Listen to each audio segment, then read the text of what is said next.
We find ourselves in the keep of Sigurdsgruft, where a young adult man by the name of Klaus, that's our young sorcerer, is undergoing a ceremony. And this is probably more pomp and ceremony than you've experienced in your life. You are in the grand hall of Sigurdsgruft. It's high ceiling arcing over you. It's fine pillars decorated with tapestries and heraldry of the various baronies. A number of the local Hausritter, as well as courtiers, are standing about, and other sycophants. Many of your fellow students are here, both to undergo the same ritual oath-giving that you are, as well as your teachers who you've come to know over the past 4 or 5 years that you've spent in the Wizards College of Sigurdsgruft, which is a small college, I should say. There's probably only 1 or 2 actual wizards who practice there. Do you have anything you want to add about your Wizards College that you thought of? Not terribly. Like you said, it's a small enough college. Okay. It's got to have at least some of the general college staples. Primarily, the library is the one I'm most give a crap about. Yeah, I mean, if it's as small as I think, the library is probably like the personal collection of like local wizards who they let you borrow. Yeah. Personally, the Wizards Guild probably takes up a tower of this keep as opposed to being a separate building. I kind of like that idea. If you don't have one, Sure, that's fine. I've got, since playing the variant human in here gives me the feat at level 1. Yep. And I took Ritual Caster means I came across a spellbook somehow. I mean, considering this is a personal collection, I most likely stole that. Well, you would be given a spellbook as part of your training. True, Because I'm the way you wizard. were taught, you need a spellbook. That's another thing I wanted to ask you. Do you know what your on-paper specialization is? Yeah, my light magic, all of 2 spells. I mean, like evocation, necromancy. Ew. Don't take necromancy. I believe it's or enchantment. illusion. Illusion. All right. That's sort of a trickery thing. I imagine that would mostly be spy work, which is good because that's kind of what I've got you doing already. All right, I know that now. That fits well enough with what I had planned. So you are in this ceremonial room. You are next in line to give your oath. This is not the first time you've seen the Markgrafen, or the sort of Lady Lord of Sigurdsgruft and Sigurdsvatch as well. The Lord, or Markgraf, of Sigurdsvatch has been sort of out of the public eye for quite a while now, a few months, maybe even a year. And with the fact that insanity or madness tends to run in the family in this region, that is a worrying thing for the people of the town, barony, and the Markgrafschaft in general. The current lady is a 30-year-old woman, well-built, strong. She certainly takes care of herself. Her face probably isn't conventionally beautiful, but she takes care of herself well enough that as a noble woman, she does look pretty, at least. She is currently dressed in a dress of lace and linen. She hasn't splurged for the fine southern silks. Some ladies do, although this isn't the most important ritual in the world, so maybe she's just not trying to show off. The lace is, of course, very expensive in terms of labor. She is wearing the traditional shoe or boot on her head, in this case a stiletto heel, which is placed among the coiffure of her braided and bunned hair. So you step up and she greets you. Klaus, student of illusion magic, I will now tell you your oath, and you must repeat it to me as you enter your service as a fully fledged mage of the Landsneer. I promise on my faith and my soul that I will in future be faithful to your husband, Hagen Wetzel von Sigurdsvatch. I promise on my faith and my soul that I will in future be faithful to your husband, Hagen Weasel von Sigurdsvatch. There are some snickering from the assembled courtiers, as well as your fellow students, at your mispronunciation. Your nervousness is clearly showing, although I will say they weren't much better. With a slow and seemingly almost hidden sigh, the fair lady continues, and to son Adam, Konson, Dietmar, Nor, von Landsneer, and the kingdom that he rules. And to son Adam, Konson, Dietmar, Nor, von Landsmeer, and the kingdom that he rules. I swear to never cause you harm or harm to your servants wherever I find them. I swear to never cause you harm or harm to your servants wherever I find them. I swear to lay down my life in protection of you, who spared it in your divine mercy. I swear to lay down my life in protection of you, and who spared it in your divine mercy.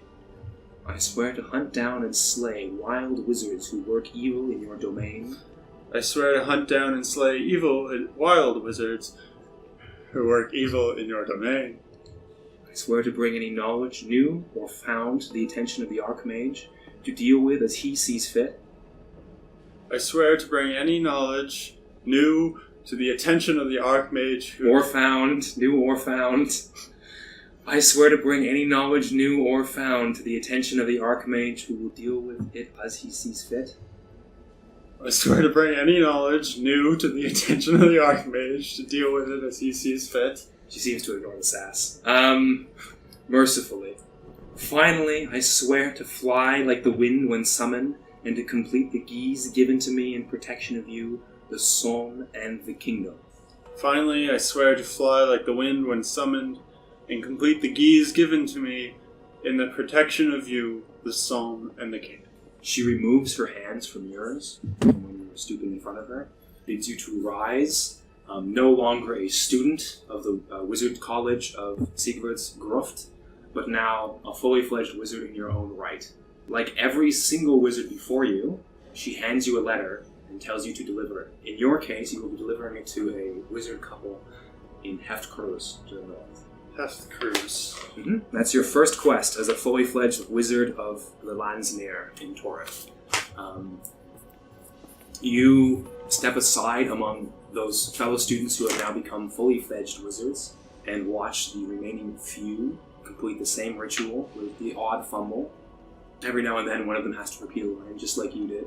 The tension in them is obvious and palpable, though there is an immense weight lifted off your chest, obviously, once you've completed it. And all of them are also given letters and sent to far corners of the Markgrafschaft to deliver their own letters as their first ceremonial task. Yours is sealed with the signet ring of Netzel on Sigvard Vach, the Graf of the province, with wax, so you cannot open it to know what its contents are. Eventually, the ceremony draws to an end, and you are freed onto the streets at the time of full spring market, bustling streets of Sigvard's Gruft, to do what thou will. Alright, step one, shake the magic out of the shirt. You're finally free. For the first time in 5 or so years, you are finally free of the college and its oppression. And you can walk freely out of this damned city if you so choose.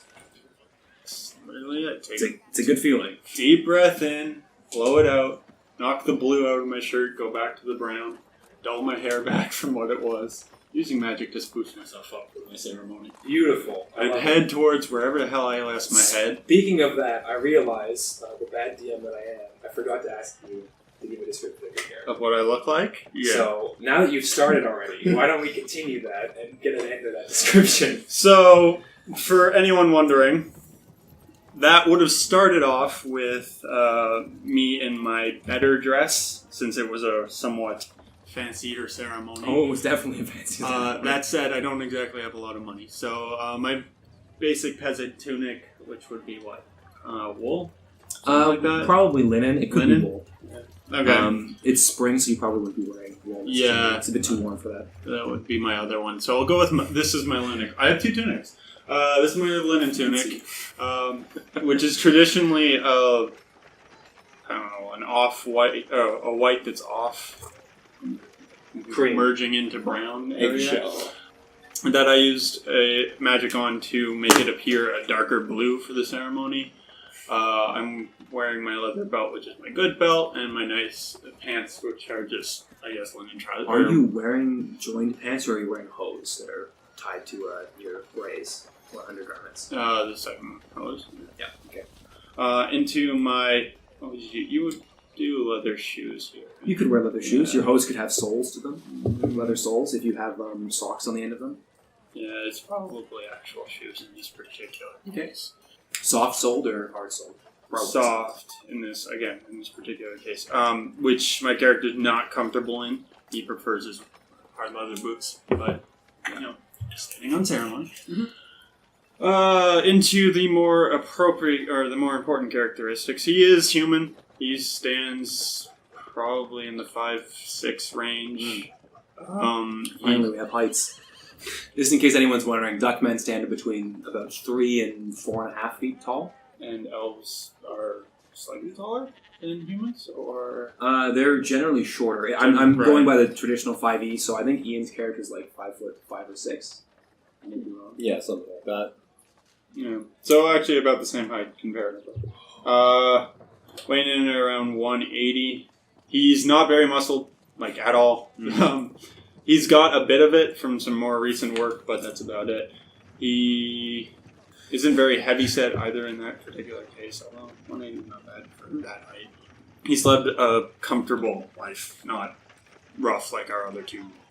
Spending a lot of time inside. Yeah, exactly. An urban life, at least. Yeah. I don't know if it's been incredibly comfortable. More time sitting down reading stuff Yeah. and doing that than working too hard in like fields and whatnot. You're hardly Conan. Yeah, exactly. The point's there. His hair's probably not too long. He'd probably cut that relatively short, not hanging over his See, ears. the great thing about being your character is you don't have to say probably. You can just say it is. Yeah, well, that's the thing. I'm thinking it up on the spot. Okay, I'm sorry. I'm trying to reason it out, too. No, that's fine. In a dirty brown with that's probably a little dark, since he's not going to get highlights from the sun since he's not in it. Mm-hmm. You wear a hat, don't you? Typically, but I didn't wear it to this ceremony. Although I'd probably pull it out of my back pocket and slap it on my head as soon You as tend to crumple your straw hat into your back pocket. It's good a point. unique trick. would have been a wizard after all. a good magical trick. Actually, yeah. Let's just wait a minute. That's a feature of prestidigitation. There's my hat. Oof. You can make a non-magical trinket. So that pops out of thin air and slides onto my head. I wonder how good a non-magical trinket helps against the sun. Oh, well. Into my straw-brimmed hat as I come out and dust myself off into my more peasant-y appearance. Yeah, you definitely look like the gob standard farmer peasant. Yeah, the one defining characteristic, I guess, in terms of my face is the pockmarks that I have. This has to do more with the whole sorcerer thing than much else. But for most people, just looking at it, it's the equivalent of pockmarks, acne scars, that type of idea. All over my face, they go down onto my hands and any other exposed skin I have throughout. So, since I'd be wearing a t-shirt right at this, or a long sleeve shirt at this point, you'd see them all. Okay, that's good to know for reactions later. Yeah, Is there anything on you that would identify you as a wizard? I should have got that at the ceremony. Don't they have a seal or a mark for that? You probably received a signet ring and like a document signifying that you were. In that case, you have your spell book as well. Yeah, You that's not here. probably have a wand or orb or staff or something that is your magical focus, Also whether you not need it here. or not. So if I got the signet ring at the ceremony, that would be going on the little band that makes up the bottom, or that wraps around the brim of the hat. It's actually a unique point that I kind of want to talk about. In Torith, a lot of people tend to wear implements of their trade on their hats. So a butcher might have a miniature knife on their hat, an archer might have a miniature arrow on their hat to sort of signify their profession. So wearing your wizard signet ring, signifying that you are a sorcerer, is certainly not strange. Many wizards dress in robes and hats to signify that they are wizards, and the Inquisition thanks them for it. So that's going on this hat. When I get my actual one, it will also have the butcher's little knife up there beside the magic symbol, since I'm wearing both at most times. But I'm just going to head off down the street. One thing I wanted to ask you also was that, do you have any weapons on? Not right now. I just came from an official ceremony. Where Daggers or wouldn't knives be or happening. anything? Nope. Would you normally have those on you? Typically I'd carry one, yes, on my dagger? belt. Yeah. Okay, a dagger is not really what I would consider a weapon. No. In the general sense, almost everyone, even in an urban environment, carries at least a knife on them, including children, just because they are sort of necessary for how people live. Cutlery isn't given to you, and so if you want to eat meat or anything that requires a knife even, You'd carry one. you carry your own knife with you. There's no forks. There are spoons. Probably carry that with you as well. I didn't need one now, but yes, typically I would carry one of those, and I'd almost always have a water skin. All right. Just carrying a dagger doesn't mark you as a warrior, though. It marks you as a person, basically. I That's it. very much look like a person with some Person weird that wants to scars. live. So, I think everybody. Well, not everybody wants to live. You see that guy in the gutter? He doesn't. Hopefully, all of you guys do. Yes. Because that would make this game a lot harder for me to run. So you said you were heading off into the city. Is there anywhere in particular you're going to? I could describe the layout of the city briefly. What time is it? It's probably near noon. I'm going to say it's after lunch, probably around 2:30. Could get a late lunch. The ceremony was a little long. Mhm. In which case I could head off to an inn/tavern, or I could just head home and start packing up my gear. You could. There's also the Butchers Guild that you might want to go to talk to people before you leave, or maybe not.